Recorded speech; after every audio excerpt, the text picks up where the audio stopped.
আমরা তো কারো অনুগ্রহের পাত্র হয়ে রাজনীতি করতে চাই না। তারা নির্বাচনের প্রতিদ্বন্দ্বিতা করবেন, একজনও তারা মনোনয়নপত্র প্রত্যাহার করবেন না। রাজনৈতিক প্রশ্নে, ইনসাফের প্রশ্নে আমরা বৈরিতার শিকার হয়েছি।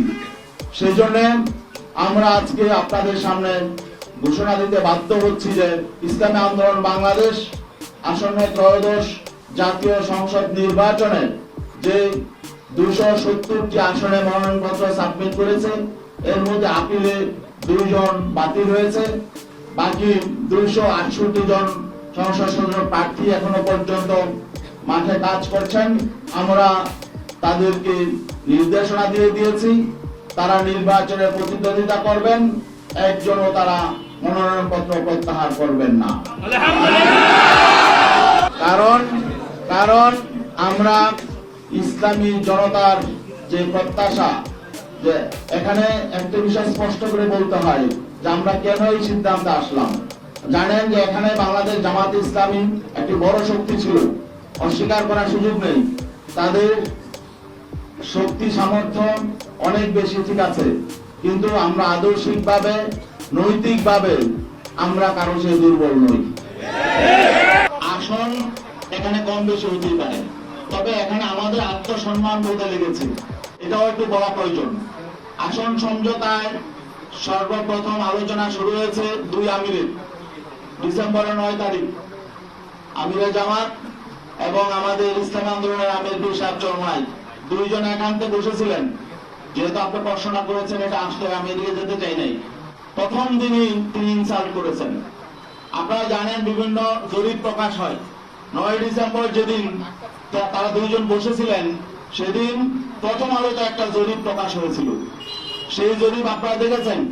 সেই জরিপে প্রকাশ হয়েছিল যে বিএনপি কে চায় 65% মানুষ, জামাতে ইসলামকে চায় 25% মানুষ, আর সেখানে ইসলামী আন্দোলনেরও ছিল একটা, সেটা হলো 0.1% মানুষ।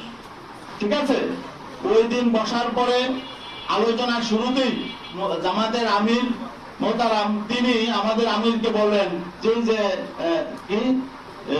একটা প্রথম আলোতে একটা জরিপ এসেছে, দেখেন। তাহলে এটার অর্থ কি? এটার অর্থ হলো যে তাকে ইনসাল্ট করা, যে আপনাদের তো কোনো পয়েন্টই নাই, মানে জনমতে আপনাদের কোনো কি নাই, কোনো 1%ও নাই। 0.1 মানে 1%-এর শতভাগের 1 ভাগ।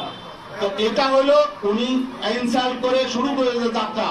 সেদিনই মোতা আমি আমাদেরকে বলেছেন যে তাদের কিন্তু মতলব ভালো নয়, তারা হয়তো আমাদেরকে সাথে বেইনসাফি করবে। কারণ তিনি আমাকে এই জরিপের কথা কেন আনলেন না, পরে আমরা দেখলাম শেষ পর্যন্ত তারা এই জরিপের মধ্যেই ছিল। এবং সর্বশেষ মিটিং যখন আমার সঙ্গে হয়, ডক্টর আব্দুল্লাহ মোহাম্মদ তাহের সাহেব তিনিও বললেন যে আপনাদেরকে অনেক আসন দেওয়া হয়ে গেছে, জরিপে তো আপনাদের এত নাই। তখন তিনি আমার দেশের একটা জরিপের কথা সেদিন আনলেন।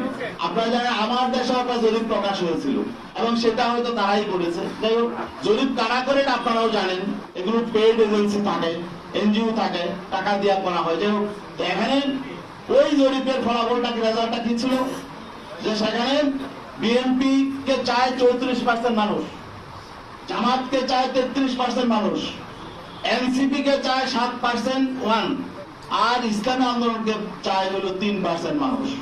আচ্ছা বলেন দেখি, জামাতকে যদি 33% মানুষ চায়, এনসিপি কে যদি 7% মানুষ চায়, তো 40% হয়ে যায়। আর বিএনপি চায় 34%, বিএনপি কে চায়, তাহলে তো বিএনপি থেকেও এখন যদি এনসিপি তাদের সঙ্গে আছে, বিএনপির চেয়ে 6% ভোট তাদের বেড়ে গেছে। এখন তাহলে আমাদের কি আর এখানে অবস্থান থাকে? এখন তখন যখন তারা বলে জরিপে তো তা আসলে আপনাদের তেমন অবস্থান নেই, এখন তাহলে বোঝা গেল যে তারা যে আসন দিয়েছে এটা অনুগ্রহ করে দিয়েছে। আমরা তো কারো অনুগ্রহের পাত্র হয়ে রাজনীতি করতে চাই না।